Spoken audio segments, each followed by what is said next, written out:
everybody. Welcome to another chapter of the Book of Sean. People, it's good to see you. How you doing? I'm excited about this show. We've got a great conversation, a great night planned for you. We're going to have a good time, as we often do. My dear brother Mike is here. I'm going to talk to him about something a lot of people know something about. I used a lot of somethings in that sentence, but so what? Mike knows what it is to be overwhelmed, to have a lot on your shoulders. The burdens of life don't pass us by.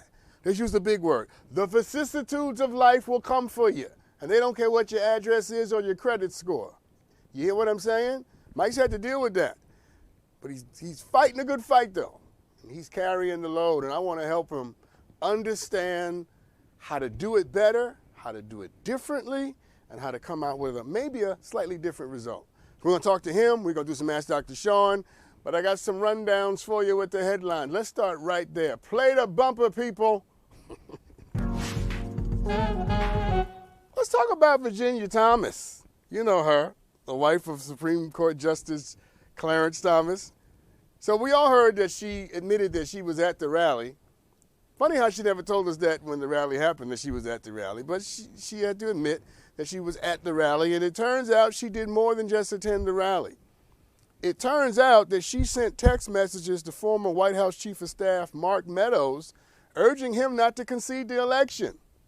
It turns out that she sent text messages trying to convince Mark Meadows to keep Joe Biden from being president. She wanted Mark Meadows to save the Trump presidency. And y'all remember when she told us that all she did was just attend the rally? Apparently, that's not all she did. First, she didn't tell us that she went to the rally, and then she told us all she did was go to the rally. And now we find out that that's not all she did. I bet that's a lie, too. I bet when she told us that she doesn't talk to her husband about the rally or her politics, I think that might be a lie, too, because if a liar lies once and then a liar lies twice, what are the odds that a liar is going to lie a third time? Y'all know what I'm saying. So here's why I'm bringing this up, not because I give two damns about Virginia Thomas. It's her husband who bothers me. Clarence Thomas needs to recuse himself or resign. He needs to recuse himself from all cases dealing with January 6th and Donald Trump, or he needs to resign. What y'all think about that? Because you know I'm right. All right. So you guys remember last week, let's move on. You guys remember last week I promised you, or last time we were together, not last week, but early this week, I promised I wasn't going to do any more Russian or Ukrainian stories. Remember I promised that because I know y'all getting tired of it? Okay, I'm going to live up to that promise, but I'm going to make you another promise. I will never promise not to do a Donald Trump story. I'm never promising that, ever. Any bad story about Donald Trump I can find, I'm doing it.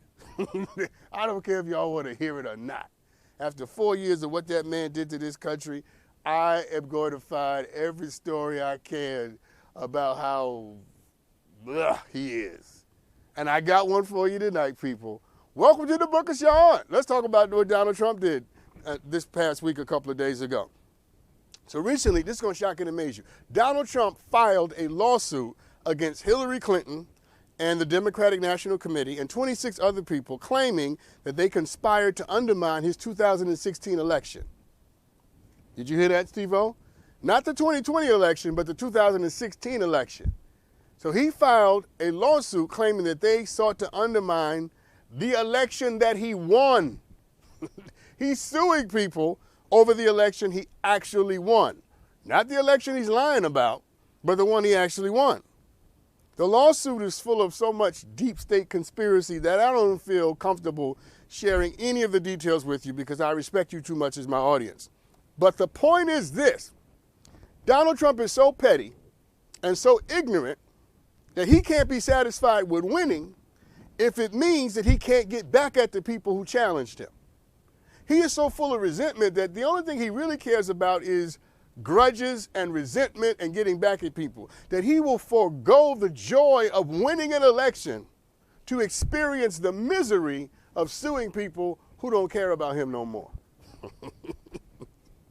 Let me give you some advice, because that's kind of what I do on this show. When revenge is the only thing you care about, you have already lost. When you are sitting around suing people who ain't even thinking about you no more, you've already lost. When you are struggling not to dial the number of someone who has moved on to be with somebody else, you've already lost. And when you're being petty and vindictive against somebody who's moved halfway across the country, got a new wife, a new husband, a new life, and you still plotting, trying to find ways to undermine them, guess what you've done? You've already lost. When it's all said and done, at the end of the day, the only person you hurt with resentment is yourself. And I know on social media, everybody on social media is petty because social media loves pettiness. But y'all need to stop being petty. You know why?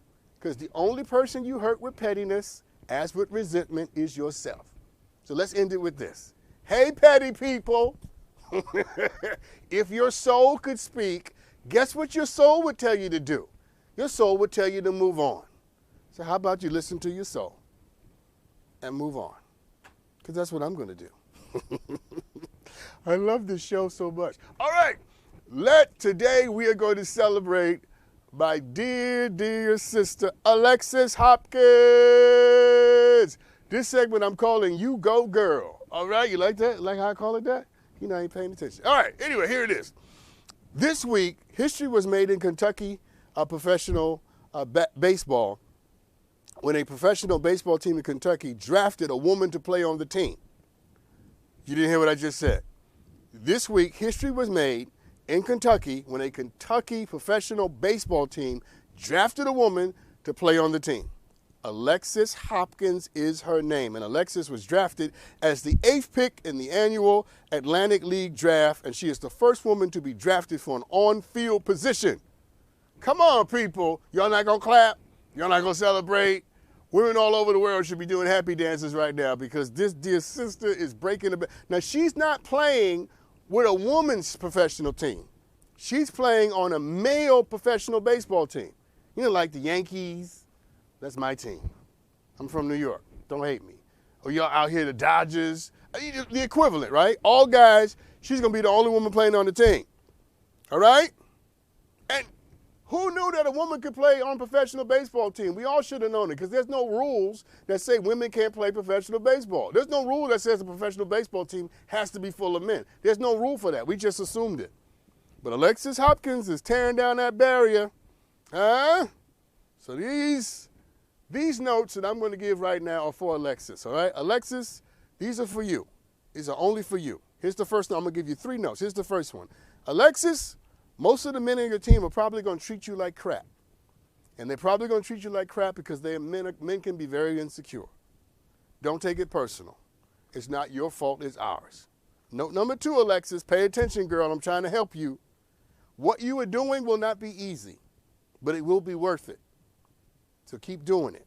Here's the last note for Alexis. Alexis, when it gets difficult and it gets hard, and it will get hard, here's your job. Remember who you are. All right, let's move on, people. Let's move on. Let's talk about Ketanji Brown Jackson for a second, all right? Let's talk about Ketanji Brown Jackson for a second. So it was reported today that Ketanji Brown Jackson was up on Capitol Hill courting the votes of Republicans, meeting with Republican senators to get their vote. I don't know if she's going to get many of their votes. Susan Collins has just announced that she will vote for her Republican from Maine. And the odds are she won't get many of their votes, but she is determined to go up to the Hill to do her due diligence to get those votes, okay?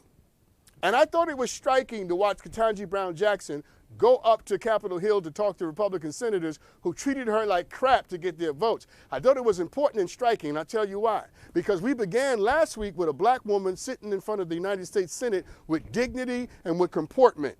And we ended the week with 2 black men slapping each other on live TV in front of the whole world. Did you catch that?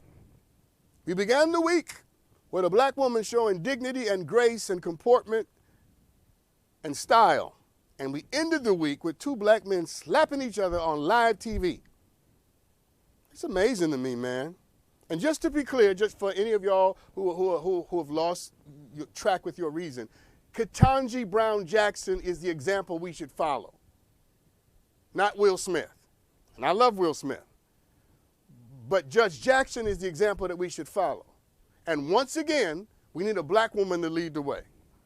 Because black men, at least in this instance, that's not the example we should be following. You can't go around slapping people and think nobody's ever going to slap you back. You slap the wrong person, and the wrong person will take you out of here. You understand what I'm saying? Scriptures say those that live by the sword will die by the sword, and the scripture was right. Ketanji Brown Jackson is the example we should follow. Because here's what I know for sure. I know that the necessary condition for self-control is self-respect. I know that you will never be able to control yourself unless you respect yourself. Here's what I know for sure. I know that if you do not sufficiently respect yourself, you will never be able to sufficiently control yourself. Here's what I know for sure. I know that if you think that Ketanji Brown Jackson didn't want to slap those senators, you're naive and crazy. She wanted to slap every one of them. She wanted to walk across that room and slap every one of those senators. Of course she wanted to slap them. But she understood something that all of us need to understand. That you can't just act on your impulse emotions. The first thought that comes into your head is probably not the thought you should follow in instances relating to violence. She understood something else that's actually even more important than that. She understood that, and narcissists will never understand this, by the way. She understood that the pain of being insulted is never greater or lesser than the pain you inflict on other people because you were insulted. She understood that. That's why she had dignity, and that's why she had grace, because she understood that pain is pain. The pain of the insult is no different than the pain that I inflict on you because you insulted me. Ketanji Brown Jackson had style and grace, and she deserves our adulation and our celebration. Here's my last one, Steve-O. You paying attention? Oh, you're back, huh? I'm surrounded by sinners.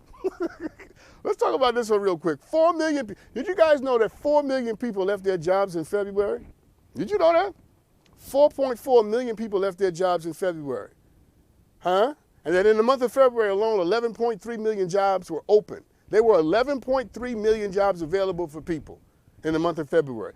4.4 million quit, 11 million jobs available for people to find new work. And here's what I want to know. This is the only question I have.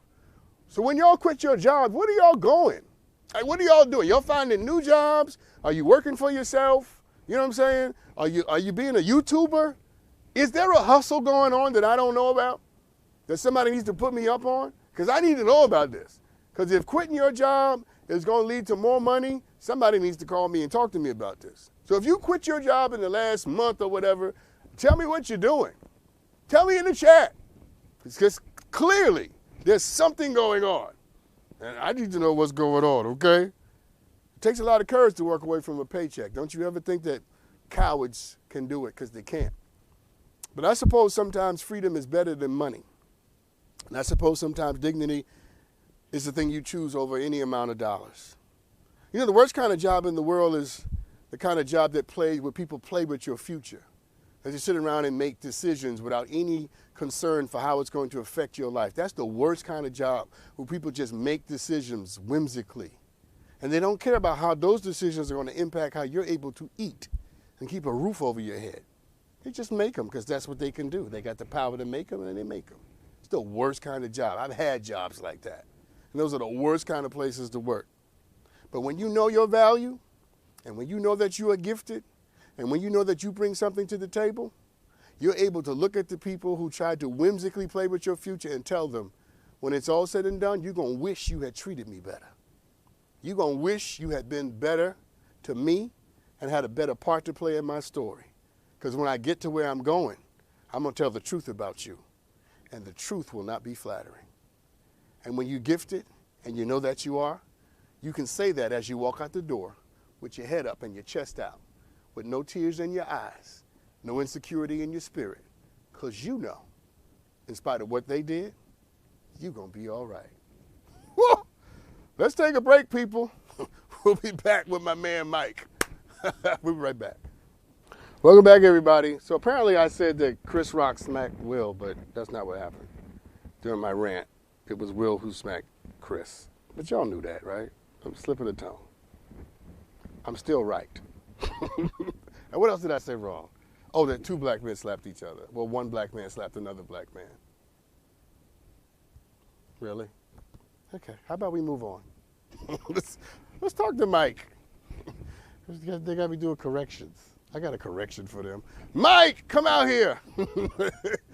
Welcome to the show, Mike.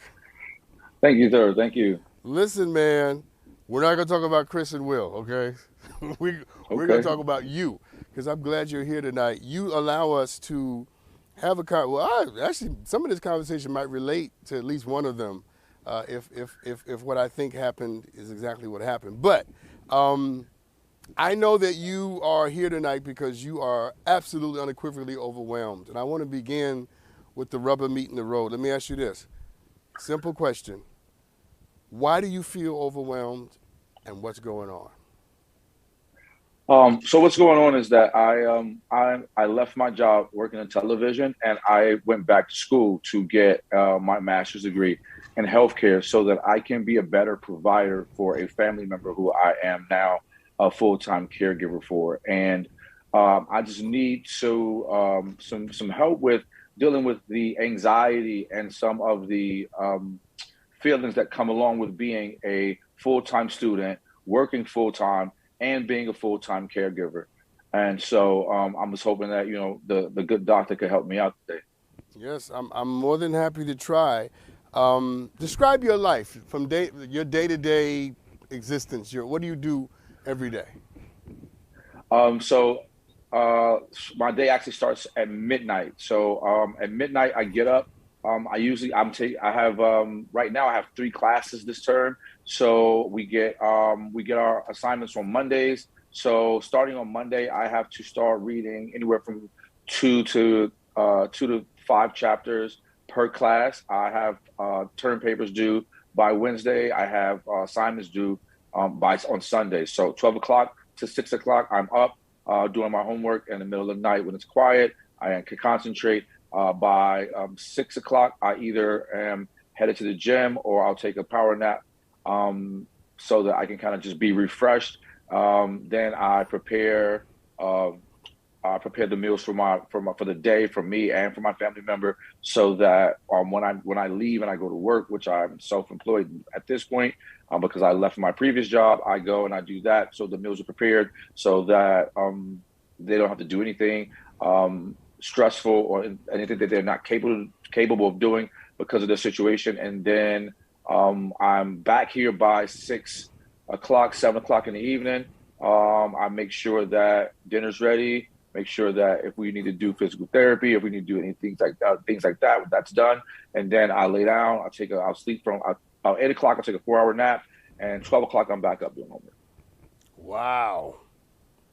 Wow. Okay, I'm going to ask you a question that may seem trite, but it's going to help me dig a little deeper. Okay, because listen, that's a schedule that will definitely stress you out. That's a schedule that's nonstop, and you start at midnight. And what do you get? 4 hours of sleep? You said? I mean, that's just okay. So here's my question, because I don't think you actually named this. What is the burden? So the burden is that it's kind of walking away from an income, a steady income, and especially in a time where you're taking on more responsibilities and you have fewer hours to kind of work for yourself, it becomes loathsome, like to a point where it's like you really don't know if you're gonna make it with all of the things that are necessary to provide for yourself and for a family member that has needs that exceed sometimes any things that you can even think or imagine. And then on top of that, there is the anxieties of, am I doing the right thing? Some of the stuff I'm learning the day of on how to advocate with insurance companies, how to fight for certain rights and stuff like that when they have to go to assisted care living or inpatient rehabilitation or recurrent sister hospitals. And then just from a personal note, there's some minuscule feelings of doubt and regret because I get to watch my peers as they move forward in their careers, and they're doing the things that we were all doing at one time, and pursuing the dreams that we all had one time. And I've taken a hard left, And I just, it's sometimes those doubts creep in, and you kind of have to fight them back and say, you know what, this is the right thing to do, and this is what you decided to do, and this is and hopefully in the long run going to be more rewarding for everyone than just having my name on in the credits, or being at some award show. Yeah, yeah. But let's drill down on that a little bit, because I don't want to rush past that, because I think how it makes you feel is extremely important. So go down into your heart for a second and really talk to me about that. How do you feel most of the time when you are confronted with what you have to handle and what you are missing? My feelings are usually that this, I kind of offset them by understanding that this is what. No, Mike, no. I'm your brother. You in good hands, all right? So when I do that, I'm Yeah, not being yeah, disrespectful, okay? yeah, yeah. Don't give me the offset. You don't have to be noble right now. You're gonna get to be Got noble it. in this conversation. Give me the stuff you're offsetting. How does it feel to know that you're missing some things that you really wanted to do? It's disheartening at times. It can be deflating at times when I see my peers doing things, when people reach out to me and say, hey, we're gonna go, as a group, we're gonna go here, or we're taking a trip to this place, or taking a vacation. We want you to go. We haven't seen you in a while, and I cannot. Between school and being and providing care, I can't, and it's saddening sometimes. It's overwhelming, if for lack of a better word. No, listen. That is so good. I mean, I don't even know if you know how powerful what you just gave us was, because like you are right now speaking for so many people who are living under pressures and responsibilities that they didn't anticipate and didn't plan for. And yet they're holding the world on one shoulder, right? And trying to have a life, on the other side. And so that was more important. And it was more important not just for us as the audience, but for you, because the way you get free is to say it. Right. You follow what I'm saying? Yes. Yeah. There's no freedom from it if you don't give it language. When we talk about it, that's when we get it off of us. So let me ask you this question.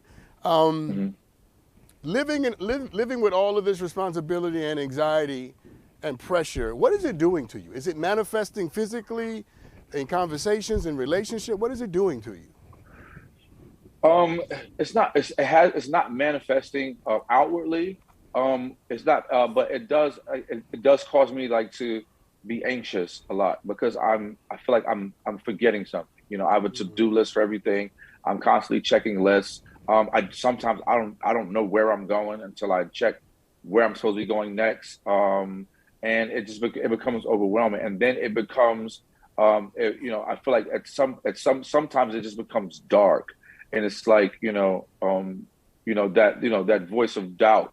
It's like, yo, you're losing this, or you're at an age where you should have accomplished this. You haven't done those things. You haven't accomplished the things you want to do in life. You're not worth anything. Nobody cares that you're suffering. Nobody understands what you're going through, and nobody's going to stop to see what's happening with you as their lives go on. And it gets scary. Yeah. It's scary at some points. Yeah. When you were talking, I was really debating on how to ask you this question, because I don't reveal the relationship of the family member at all. Keep that Okay. under wraps, because that's your family member and that's your business. But I am interested in asking, and just give me a little bit of this. How did you end up becoming a caregiver? Because during the pandemic, there were some situations, medical situations that happened, and caused my family member to situation to kind of deteriorate. Got it. And I was just that's enough. definitely That's enough, because that and I'm not cutting you off to be rude. I'm cutting you off because there's so many people watching tonight who know that journey, right? Yeah. They started, before the pandemic. They were not caregivers to anybody. They were just living their lives. And then we go through 2.5 years of this, and people's medical status and situations have changed. So that's very helpful, okay? And I'll tell you why that's helpful for me, because it helps me understand why you assume this responsibility. Because one of my questions was going to be for you is, why did you say yes? I had to. It was the right thing to do. Say more about that. What made it right? Because I think just in our culture, we take care of each other. Like I've always been raised to take care of family. It's easy to get, especially living in California and being in Hollywood. It's very easy to get caught up and carried away and feeling like you can, somebody else will do it. Well, nobody else is going to do it. Not to the level of the expectations that I thought were necessary, and I don't want to be one of those people that looks back and says, "Oh, well, I could have done this." We only have so much time with our family, and I don't want to look back and be like, "Woulda, coulda, shoulda." No, we're gonna do it. We're gonna do it right now. Is it what you expected it to be? You can't prepare for this. So here's the subsequent question. Were you ready for what you said yes to? No, I wasn't.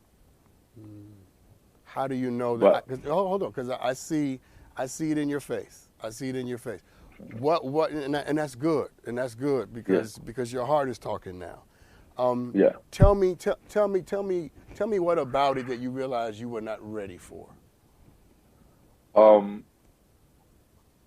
Two things I know I wasn't ready for. I wasn't ready for the full-time responsibility of another human being, and being. It's one thing to provide for someone who can provide for themselves. It's a different thing to provide for someone who, if you don't show up, their needs don't get met. Yeah. And the second thing is, I wasn't ready for the emotional part of it, to watch someone that you love to lose mobility and to lose their audibility and the ability, and for that person to fight to not only maintain but to regain some of the things that they're losing in an effort to just hang on to a glimpse of their independence. And to be a part of that and to be strong through that, I thought I was strong. Yeah. They're strong. They're the strong ones. And I bet you had some days when you weren't strong. Oh, it's lots of days. It's lots of days I'm not strong. There's lots of days where I'm just like, I'm not gonna do that. I can't not do for my family. But there's days like I don't want to do the homework. There's days I don't want to go to work. There's days that I just don't want to deal with people, and this is just not an option. You got to push. You push through it, and you find a reason. You turn on a song, you read a scripture, you find some kind of affirmation. You push through it. You find a way to push through it because it's somebody's depending on you, and that is the biggest responsibility I think that God could give a person, is to care for another person. Yeah, no, I agree with that. Listen, let's take this break. But I also think it's important that we let our hearts break sometimes. Sometimes the only way to continue to go and to fight is to give yourself permission to feel. Let's take a break. We'll be right back. Welcome back, everybody. We're talking to Mike, mentor Mike. Let's pick it up because I have such a heart for what it is you're doing because I where you ended our conversation before the break, I think is a very powerful place, and that is that loving another human being and taking care of another human being is the great work of our lives. It is the height of what we can do and what we can be. But it also doesn't mean that we don't regret the things we don't get to accomplish as we do that. You mentioned this earlier. I just want to come back to it because I think it's important. I think it's important that we give people an opportunity on this show and that watch this show to be thoroughly transparent. So let me ask this question. Do you regret any of it? Mm. Do I regret something. I don't regret the decision, but I do regret some of a lot of the things I had to give up. A lot of the liberties and the freedoms that I had to give up, you know. So yes, there is regret to it, but I ultimately do not regret doing it. No. Let's push a little bit because here's an interesting question for you. As you think about it and look back on it, Mhm. is there a way you could have done it differently? No. Not at all. No, because no, anything different would have been a long distance. It would have been me trying to oversee someone else doing what needed to be done, and I didn't see a person that had the capacity. I didn't have the capacity to do what needs to be done, which is why I retreated from my goals and immersed myself in a healthcare degree so that I can understand what I'm dealing with. I can't. No, I didn't see anybody. I didn't see another way this could have been done effectively. No. Hmm. Hmm. That's interesting. You mentioned that you're back in school. Tell me what that means to you. What does it mean to be back in school?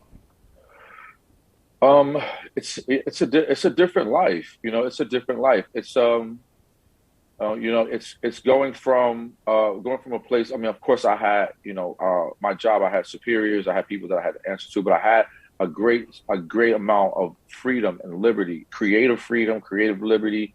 And this being in school is being tethered. I'm tethered to a desk. I'm tethered to this computer. I have to not only to be conscientious of my time and deadlines and stuff like that came with work, but also I'm now like I'm pliable. You know, I'm learning something completely new. I'm taking a completely different career path. So I'm learning everything firsthand, and then I'm also surrounded by people who have been in this field forever, or not forever, but maybe on their second or third degree in this field. And so there are times where I feel out of place. There's times where I feel like I don't know what's going on. And so then I have to now take time that I don't have and go and reread a book, or go and find a book that helps me to get a grasp of what it is that's in the textbook, and do the research for on how, like, these different theories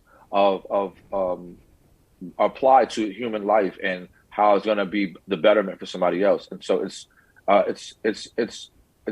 lot. It's a lot to have three different teachers in 1 month, and they're all pouring this knowledge into you, and you're trying to not miss anything and grasp everything, and keep your grades up and all that. And it's just it's stretch. This is the heartbreak, I think, that you were talking about. For me, this is the heartbreak for me, where my heart breaks in a good way, because it's like, humility is learning something you think you already knew, and I don't know any of this. So I'm very humbled. I'm very humbled, and I walk into this knowing that hey, this is on the job training. I literally applied things that I learned the day before in real life situations. And, and it's scary. It's scary because you don't want to get something wrong, and then and dealing with entities that provide care for people. You can say something the wrong way, you can get the wrong person, and that could be detrimental for somebody that's in inpatient rehab or assisted living facility. Like, people have, their lives are in other people's hands, and you have to be really delicate on how you deal with your with your issues and your emotions when it comes to how someone else is caring for your loved one. Yeah, it makes me want to ask you, so would you say being in school has been a blessing or burden? It's a blessing.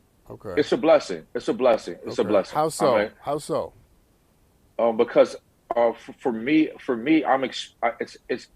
it's helping to develop a character in me that I don't think I would have gotten just cutting and pasting and creating for television. I mean, it was a wonderful job. It's a wonderful career, but this is in the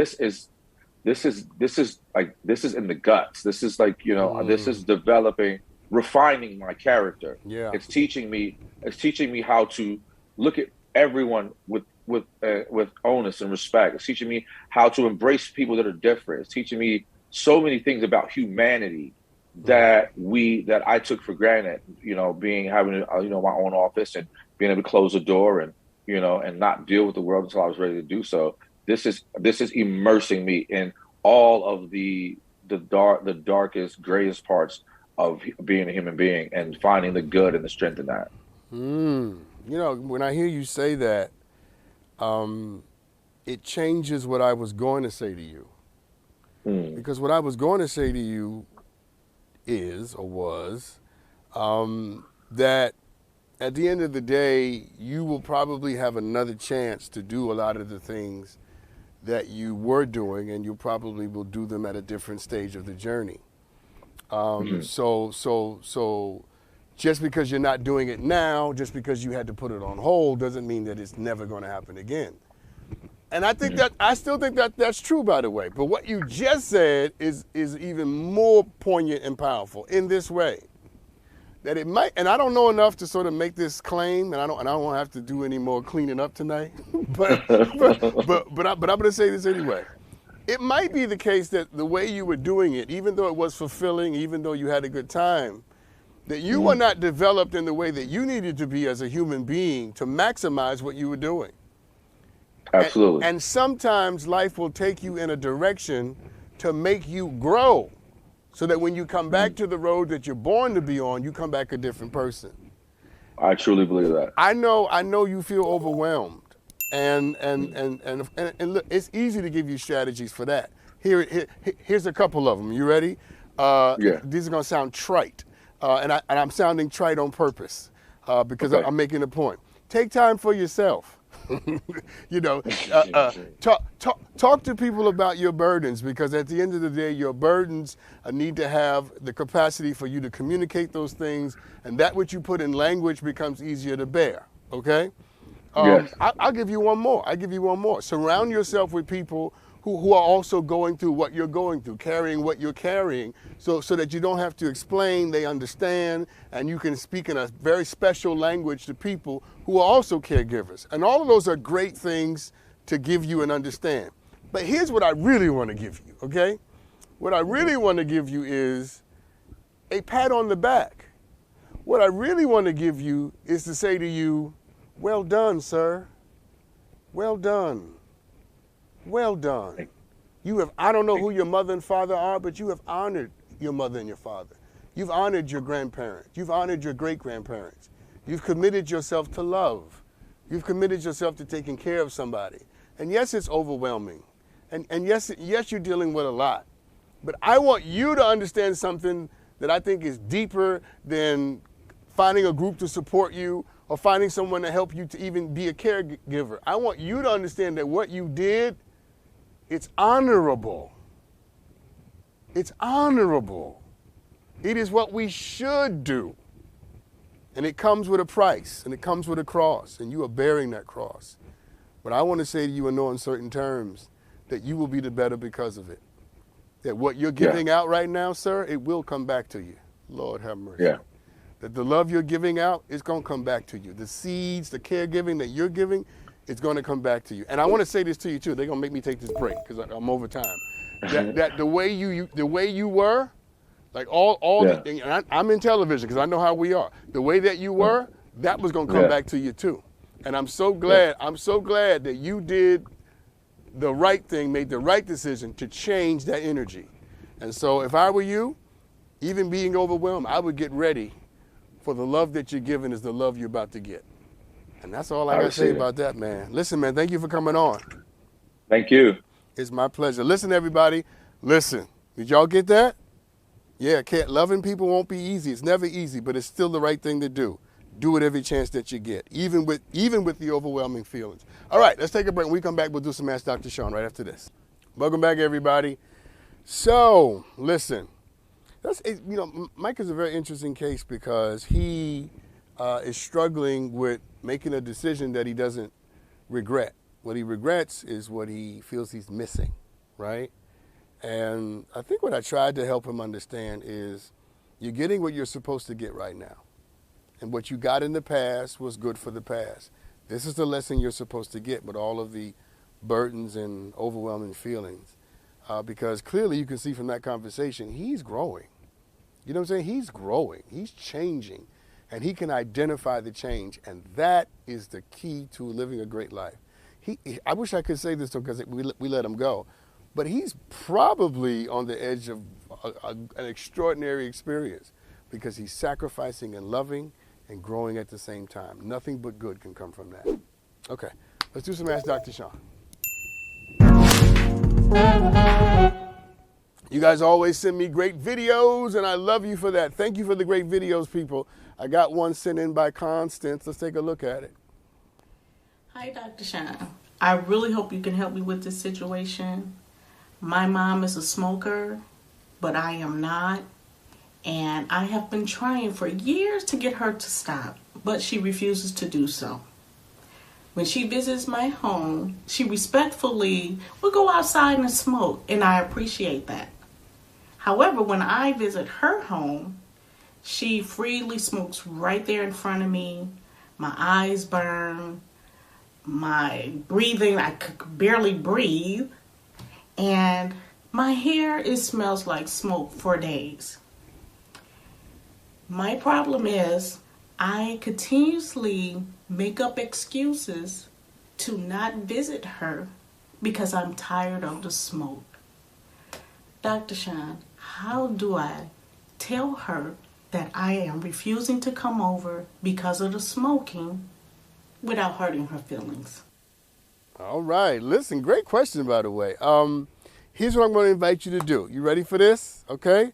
I'm going to invite you to stop sparing her feelings. Don't make up excuses. Tell the truth. Tell your mom the truth about why you don't come over. Because you can't fix something if both of you are sort of beating around the bush and if you're inviting deceit and duplicity into the situation. Just be honest about it. I don't come over because you smoke. And when you smoke, this is what it does to me. I'm fine with you smoking if that's what you want to do with your life, but I'm not willing to put myself in a position where I'm going to get secondhand smoke cancer and all. I don't want that.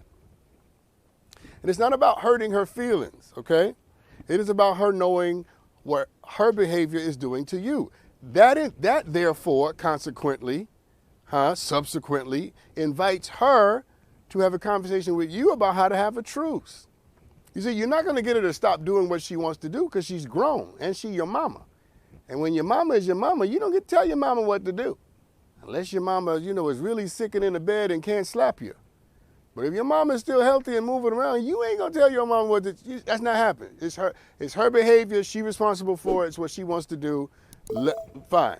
But what you can do is have a conversation about how she can curtail some of that behavior, how she can adjust some of it just when you come over. You know what I'm saying? And see if she's willing to do that. And if she's not willing to do that, then guess what you have to do? You have to make the hard decision about whether or not you're going to expose yourself to your mother smoking. And I know that's hard, but this issue is important to you because you brought the issue to me, okay? If that was my mama smoking, Steve, I would say to my mother, look, love you to death, but if you're going to smoke when I'm there, then I can't come over, or we're going to have to, meet outside or something. I would try to find a compromise if I could.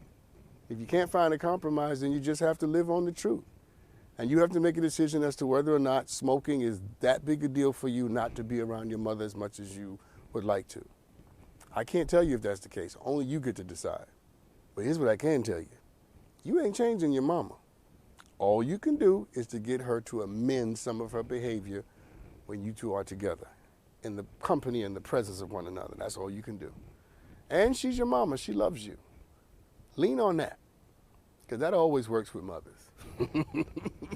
Should we take a break? Let's take a break. When we go back, we'll do some more Ask Dr. Sean. Welcome back, everybody. Let's do some Ask Dr. Sean. You guys sent me a great video, and this one is from Braxton. Hey, Dr. Sean. My name is Braxton. I need some advice. I caught my pregnant friend's boyfriend cheating.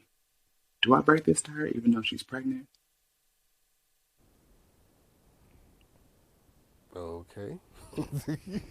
Woo.